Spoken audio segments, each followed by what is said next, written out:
सोचो, अगर पूरी दुनिया तुम्हें वीकेस्ट हंटर के नाम से जानती हो, हर रेड के बाद तुम हॉस्पिटल पहुंच जाते हो, लोग तुम्हारा मजाक उड़ाते हैं और तुम खुद भी जानते हो कि किसी दिन कोई मॉन्स्टर तुम्हारी जान ले लेगा।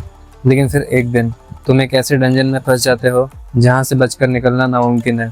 उस डंजन में जो हुआ उसने सिर्फ संग जिन्गो की नहीं बल्कि पूरे वर्ल्ड का फ्यूचर चेंज कर दिया। और यकीन मानो, ये सिर्फ शुरुआत थी। Hey guys, welcome back to एनिवो। आज हम एक्सप्लेन करने वाले हैं सोलो लेवलिंग के एपिसोड 1 और 2 को। चलिए शुरू करते हैं। तो कहानी शुरू होती है एक ऐसी दुनिया से जो बिल्कुल भी नॉर्मल नहीं थी। कुछ साल पहले अचानक से दुनिया भर में गेट्स खुलने लग गए। ये गेट्स इस वर्ल्ड को दूसरे वर्ल्ड से कनेक्ट करते थे जहाँ पर बहुत डेंजरस मॉन्स्टर्स रहते थे। अगर इन मॉन्स्टर्स को रोका नहीं गया तो ये पूरी दुनिया में आकर तबाही मचा सकते हैं। लेकिन इस दौरान कुछ ह्यूमंस को सुपर नेचुरल पावर्स भी मिल जाती है।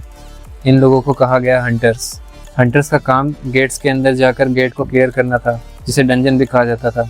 इन हंटर्स को ई से लेके एस रैंक तक डिवाइड किया गया था। जितना हाई रैंक उतनी ज़्यादा पावर। और फिर आता है हमारा मेन कैरेक्टर संग जिनवू, एक ई रैंक हंटर। लेकिन सिर्फ ई रैंक नहीं, पूरे कोरिया का सबसे वीकेस्ट हंटर। उसकी कंडीशन इतनी बुरी थी कि वो बार बार लो लेवल मॉन्स्टर्स से भी इंजर्ड हो जाता था और रेड के बाद हॉस्पिटल जाना तो उसके लिए नॉर्मल हो गया था। लेकिन फिर भी वो हंटिंग करता था। क्यों? क्योंकि उसकी मदर हॉस्पिटलाइज थी, उसकी छोटी बहन पढ़ाई करती है और अगर जिन्वू काम करना छोड़ देगा तो उसका परिवार गुजारा नहीं कर पाएगा। और इसीलिए वो अपनी जान रिस्क में डालकर हर रेड ज्वाइन करता था। एक दिन जिन्वू कुछ हंटर्स के साथ normally E rank dungeon clear करने के लिए जाता है। शुरू में सब कुछ नॉर्मल लगता है। मॉन्स्टर्स वीक थे, रेड ऑलमोस्ट कंप्लीट हो चुकी थी। को लग रहा था कि आज मिशन आसानी से हो जाएगा। लेकिन तभी डंजन के अंदर एक और हिडन गेट मिलता है। सब लोग कंफ्यूज हो जाते हैं। एक डंजन के अंदर दूसरा डंजन, ये काफी अनयूजुअल था।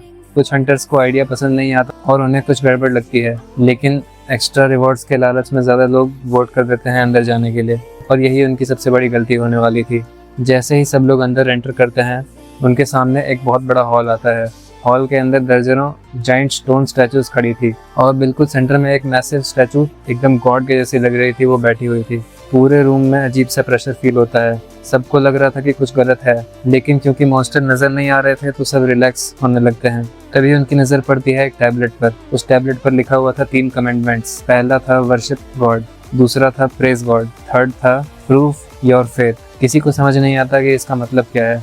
और फिर अचानक से सेंटर में बैठी हुई जाइंट स्टैचू अपनी आंखें खोल देती है।